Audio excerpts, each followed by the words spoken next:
E5 TV news కు స్వాగతం. ముందుగా హెడ్లైన్స్. మోదీ ఆ విషయంలో అబద్ధం చెప్పారు. రాహుల్ విమర్శలు.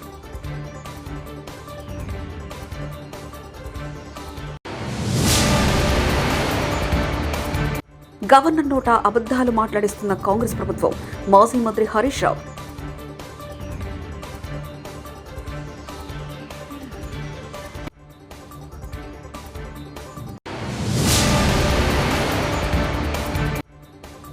వైకాపా పాలనలో ప్రజాప్రతినిధులకు సైతం రక్షణ కరువైంది.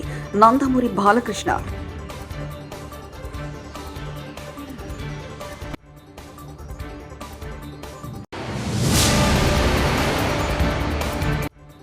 మహేందర్ రెడ్డి అవినీతిపరుడైతే మీ ప్రభుత్వంలో డీజీపీ కుర్చీలో ఎందుకు కూర్చోబెట్టారు?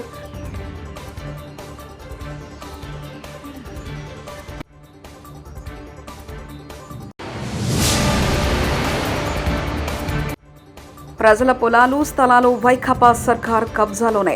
వైఎస్ షర్మిల.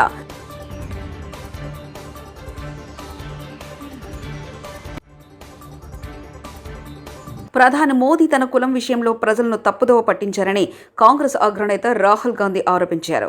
ఒడిశాలోని ఘట్స్గూడలో భారత్ జోడో న్యాయయాత్రలో ఆయన మాట్లాడుతూ మోదీ ఓబీసీ కులానికి చెందిన వ్యక్తి కాదని జనరల్ కేటగిరీ ఓసీకి చెందిన వారని ఆరోపించారు. तो कन्याकुमारी से कश्मीर तक हम चले, 4000 किलोमीटर चले और उस यात्रा का लक्ष्य बीजेपी आरएसएस देश में नफरत फैला रही है, हिंसा का माहौल बना रही है, उसके खिलाफ खड़े होने का था. और भारत जोड़ो यात्रा से एक बहुत खूबसूरत नारा निकला, नफरत के बाजार में मोहब्बत की दुकान खोलनी है. और ये लाइन कांग्रेस की विचारधारा को बहुत गहराई से किसी को भी समझा देती है. वो नफरत का बाजार खोलते हैं. అసెంబ్లీలో గవర్నర్ ప్రసంగం తెలంగాణ ప్రజలను నిరాశపరిచిందని మాజీ మంత్రి హరీష్ రావు విమర్శించారు. ప్రభుత్వ హామీలు గ్యారంటీల అమలుపై గవర్నర్ ప్రసంగం స్పష్టత ఇవ్వలేదన్నారు. కేవలం 2 హామీలను ప్రస్తావించి ఇతర గ్యారంటీల గురించి మాట్లాడలేదంటే వాటిని అమలు చేయలేమని చేతులెత్తేస్తున్నారా అని హరీష్ రావు ప్రశ్నించారు. ప్రయాణమని చెప్పారు. ఇది మహాలక్ష్మి కింద 3 ఒకటి మాత్రమే మహిళలకు ఉచిత బస్సు ప్రయాణం. 6 గ్యారంటీల్లో ఒకటి మహాలక్ష్మి. మహాలక్ష్మిలో ఏమున్నాయి? 500 రూపాయల గ్యాస్ సిలిండరు, మహిళలకు 2500 రూపాయలు, మహిళలకు ఉచిత బస్సు. ఈ 3 అమలు చేస్తే ఒక గ్యారంటీ అమలైనట్టు లెక్క.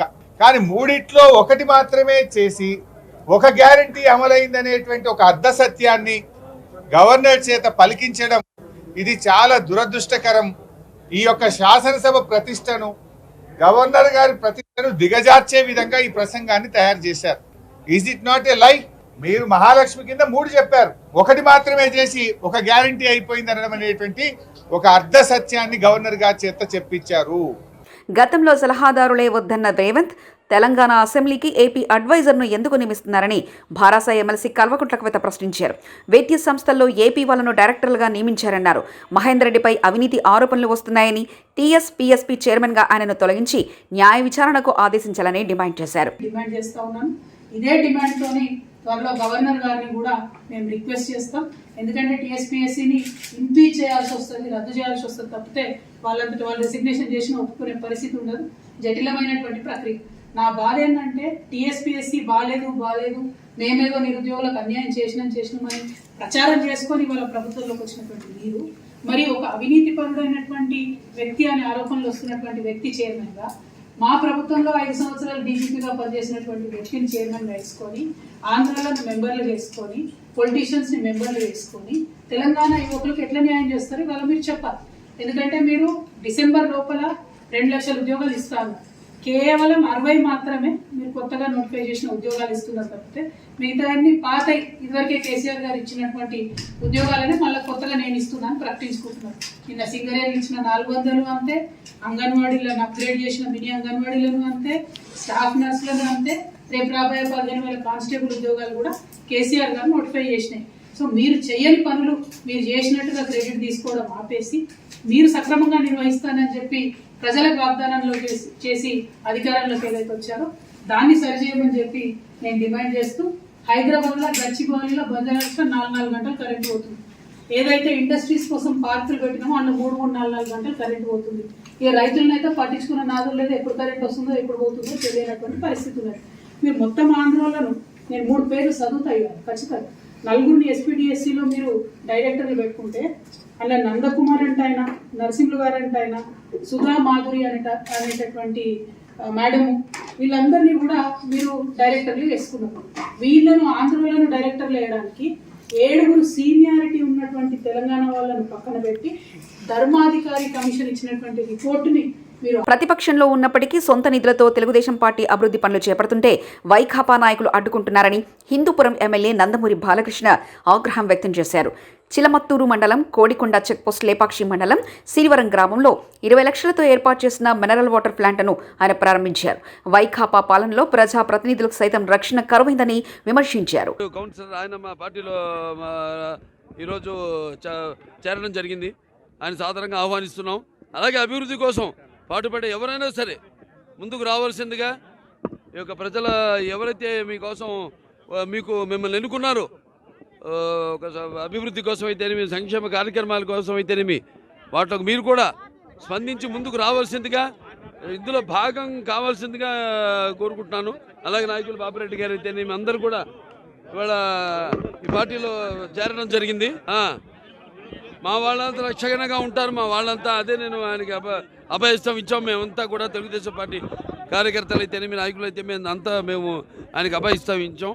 తప్పకుండా మిమ్మల్ని కంటికి రెప్పలా కాపాడుకుంటామని, ప్రజలను ఎలా అయితే కాపాడుకుంటున్నామో అలాగే ప్రజాప్రతినిధులను కూడా వాళ్ళు కాపాడుకోవాల్సిన మంచి పనుల కోసం సహకరిస్తున్నా, చేయి కలుపుతున్నా ప్రతినిధులను కూడా వాళ్ళు బెదిరించి ఈ ఒక్క విషయంలోనే కాదు, అన్ని ఇప్పుడు ఇసుక లేకపోతే ల్యాండ్ మాఫియా అయితేనేమి ఇలా చూస్తున్న విచ్చలవిడిగా ఎక్కడ పడితే అక్కడ ఇష్టం వచ్చినట్టు వాళ్ళు తవ్వుకుపోతున్నారు.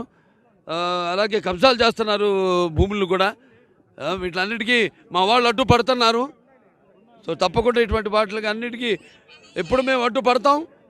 వాళ్ళకి మరి అధికారం వచ్చాక వాళ్ళపై తప్పకుండా వచ్చే తెలుగుదేశం పార్టీ అధికారంలోకి వచ్చిన తర్వాత తప్పకుండా వాళ్ళందరిపై చర్యలు తీసుకుంటామని తెలియజేసుకుంటున్నాను. నా ఒక్కడి ఇష్టం కాదు అది. అక్కడ సామాన్య కార్యకర్త నుంచి వార్డు నాయకులు అయితేనేమి అందరి ఒక వాళ్ళ అభిష్టం మేరకే అందరిని చేర్చుకోవడం జరుగుతుంది పార్టీలో. వాళ్ళు కూడా పదవులు అవి ఆశించి రావట్లేదు. మేము చేస్తున్న సేవా కార్యక్రమాలని చూసి వాళ్ళు స్పందించి వాళ్ళ ప్రజలకి సమాధానం చెప్పుకోలేక ఎన్నుకున్న వార్డు ప్రజలకి, వాళ్ళకి లేకపోతే సర్పంచులు కానివ్వండి, వాళ్ళ పంచాయతీ ప్రజలకి సమాధానం చెప్పుకోలేని పరిస్థితుల్లో ఉన్నారు. ఇవాళ చూస్తున్నాం. మొన్న నేను అసెంబ్లీకి వెళ్ళాను. కాంగ్రెస్ పాలనపై బారాసాయి ఎమ్మెల్సీ కవిత చేసిన విమర్శలపై మంత్రి కొండా సురేఖ కౌంటర్ ఇచ్చారు. మహేందర్ రెడ్డిపై అవినీతి మరకే ఉంటే మీ ప్రభుత్వంలో డీజీపీగా ఎందుకు కూర్చోబెట్టారని ప్రశ్నించారు. మహేందర్ రెడ్డి 36 ఏళ్లుగా ప్రభుత్వ విభాగాల్లో వివిధ హోదాల్లో పనిచేశారని తెలిపారు. అనుభవం ఉన్న వ్యక్తి కాబట్టే ఆయన్ను టీఎస్పీఎస్సీ చైర్మన్ గా నియమించామని స్పష్టం చేశారు. యువతకు న్యాయం చేయలేదు, ఎక్కడ అభివృద్ధి లేదు, నీళ్లు గాని నిధులు గాని నియామకాల విషయంలో పూర్తిగా నిర్లక్ష్యం చేసి యువత భవిష్యత్తును ప్రశ్నార్థకంగా చేసి తెలంగాణ అభివృద్ధిని మరి ఎక్కడ వేసిన గొంగలి అక్కడే ఉన్నట్లుగా చేసి ఒక 2 నెలలు కూడా మా ప్రభుత్వం వచ్చి కాకముందే ఈరోజు ప్రభుత్వంపై 10 సంవత్సరాలు పరిపాలించిన వాళ్ళు మాట్లాడడం అనేది హాస్యాస్పదంగా ఉందని ఈ సందర్భంగా నేను కవిత గారికి చెప్తా ఉన్నాను. మహేందర్ రెడ్డి గారు చేరి 2 వారాలు కూడా కాలేదు, అప్పుడే ఆయన మీద ఆరోపణలు అనేటువంటి మాట మాట్లాడడం కూడా హాస్యాస్పదంగా ఉంది. మరి ఎందుకు ఇంత కాలంలోనే ఆయన మీద వచ్చిన అభియోగాలేంటి? మరి మీ ప్రభుత్వంలో ఆయన అత్యంత మరి పెద్ద స్థానంలో డీజీపీ స్థానంలో కూడా కూర్చోబెట్టిన విషయం మీరు మర్చిపోయారా? మరి అవినీతి అధికారి అయితే మీరు ఆ రోజు ఎందుకు ఆయనను డీజీపీ స్థాయిలో కూర్చోబెట్టారని చెప్పి అడుగుతా ఉన్నాను. 32 లక్షల మంది నిరుద్యోగులు మాపై ఎంతో విశ్వాసం ఉంచి ఈరోజు మమ్మల్ని కాంగ్రెస్ పార్టీని అధికారంలో తీసుకొచ్చారు. వాళ్ళు మాపై ఉంచిన నమ్మకాన్ని వమ్ము చేయకుండా మా ప్రభుత్వం పూర్తిగా వారికి ప్రభుత్వ ఉద్యోగాలు ఇచ్చేటువంటి బాధ్యత తీసుకుంటుందని సందర్భంగా నేను తెలియజేస్తా ఉన్నాను. మరి ఇంతకాలం పోలీసులు బీఆర్ఎస్ గుంటూరు భూమి హక్కుల చట్టం పేరుతో సర్కార్ భూ కబ్జాలకు పాల్పడే చట్టం తేవాలని అనుకుంటుందని పీసీసీ ఏపీ అధ్యక్షులు వైఎస్ షర్మిల అన్నారు. తెలాని నియోజకవర్గం కొలకనూరు గ్రామంలో రచ్చబండ కార్యక్రమం నిర్వహించారు. ఈ సందర్భంగా ఆమె మాట్లాడుతూ ఇప్పటికే లిక్కర్ను బిజినెస్ గా చేసుకున్న జగన్ సర్కార్ కొత్త చట్టంతో భూ కబ్జాలకు పాల్పడాలని చూస్తుందని ఆరోపించారు. ఆమె ఇంకా మాట్లాడుతూ ఇలా అన్నారు. లిక్కర్ పేరుతో చెప్పిన మద్యాన్ని మాత్రమే అమ్మాలని రూల్ తెచ్చారు. రాష్ట్రానికి రావాల్సిన ఆదాయం మొత్తం దోచేశారు. రాష్ట్రంలో కల్తీ లిక్కర్తో 25% అదనంగా మరణాలు సంభవిస్తున్నాయి. లిక్కర్ వ్యాపారం గుప్పిట్లో పెట్టుకున్నట్లు ప్రజల భూములను గుప్పిట్లో పెట్టుకోవాలని చూస్తుంది. ఓ మనిషిని పెడతారు, ఆయన చెప్పినట్టే భూ లావాదేవీలు ఉండాలట. ఇదేం చట్టం? భూములపై సొంత హక్కులు హరించే చట్టం తేవడం ఏంటి? ఇలాంటి చట్టాలు తెచ్చే వైసీపీ ప్రభుత్వం మళ్లీ రావాలా? ప్రజలు తేల్చుకోవాలి. ల్యాండ్ టైటిల్ యాక్ట్ వ్యతిరేకిస్తున్నాం. రాష్ట్రంలో అన్ని ధరలు పెంచారు. చక్కెర, నూనె, కూరగాయలు ఇలా అన్నిటి ధరలు పెంచారంటూ విమర్శించారు. ఏ లిక్కర్ బ్రాండ్ కొనాలి అన్నది సర్కారే నిర్ణయిస్తుంది. ఏ భూమ్ అన్నా, స్పెషల్ స్టేటస్ అయినా, క్యాపిటల్ అయినా ఏ బ్రాండ్ అమ్మాలో సర్కారే నిర్ణయిస్తుంది. ఎంత కమ్మాలో సర్కారే నిర్ణయిస్తుంది. అది క్యాష్ మాత్రమే అని సర్కారే నిర్ణయిస్తుంది. అది క్యాష్ అమ్మితే అటు రాష్ట్రానికి రావాల్సిన ట్యాక్సులు రావు, కేంద్రానికి పోవాల్సిన ట్యాక్సులు పోవు. మొత్తం అంతా లిక్కర్ మాఫియా. పోనీ అదైనా మంచి సరుకు అమ్ముతున్నారా అంటే, మొన్న జరిగిన ఒక సర్వేలో మన రాష్ట్రంలో లివర్ చెడిపోయి, లిక్కర్ వల్ల లివర్ చెడిపోయి మిగతా రాష్ట్రాలలో పోలిస్తే 25% మంది ఎక్కువ చనిపోతున్నారు. ఎట్లయితే లిక్కర్ వ్యాపారాన్ని మొత్తం కబ్జా చేసిందో సర్కారు, ఎట్లయితే లిక్కర్ వ్యాపారాన్ని తన గుప్పెట్లో పెట్టుకుందో వైసీపీ సర్కారు, ఇప్పుడు భూమిని కూడా, మీ భూమిని, మీ పొలాలను, మీ ఇళ్లను, ఆ భూమిని కూడా వాళ్ళ గుప్పిట్లో పెట్టుకునే ప్రయత్నం చేస్తుంది వైసీపీ సర్కార్. ఎట్లయితే లిక్కర్ ను సర్కారే నడుపుతుందో, ఇక భూ కబ్జాలు కూడా సర్కారే చేస్తుందట. అంటే సర్కారు ఒక మనిషిని, వాళ్ళ మనిషిని అపాయింట్ చేస్తుందట. ఈ భూమికి సంబంధించిన అన్ని పర్మిషన్లు ఆ మనిషే ఇయ్యాలట. అంటే మీ భూమిని మీ పిల్లలకి రాయాలన్నా ఆ మనిషి పర్మిషన్ ఇయ్యాలట. మీ భూమి మీరు తాకట్టు పెట్టాలన్నా సర్కారు మనిషి పర్మిషన్ ఇయ్యాలట. అంటే మీ భూమి మీది కాదు, సర్కారు చేతుల్లోకి పోతుందన్నమాట. మరి అలాంటి సర్కారు మీకు అవసరమో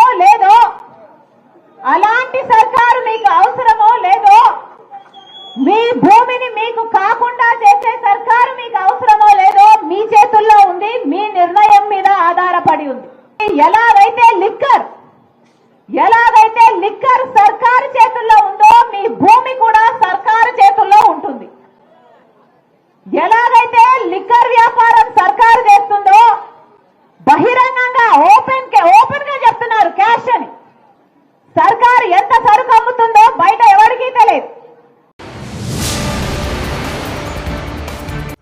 మోదీ ఆ విషయంలో అబద్ధం చెప్పారు. రాహుల్ విమర్శలు.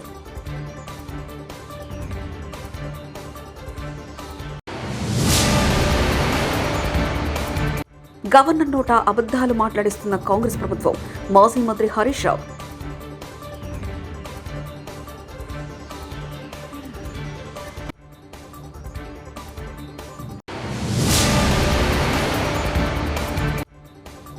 వైకాపా పాలనలో ప్రజాప్రతినిధులకు సైతం రక్షణ కరువైంది.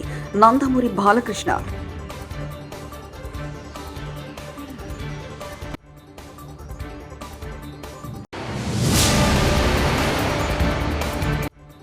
మహేందర్ రెడ్డి అవినీతి పరుడైతే మీ ప్రభుత్వంలో డీజీపీ కుర్చీలో ఎందుకు కూర్చోబెట్టారు?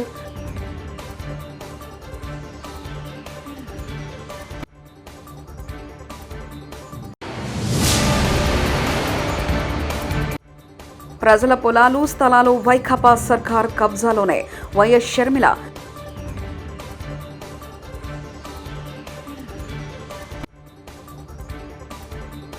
ఇవి బులెటిన్ విశేషాలు. చూస్తూనే ఉండండి E5 టీవీ న్యూస్.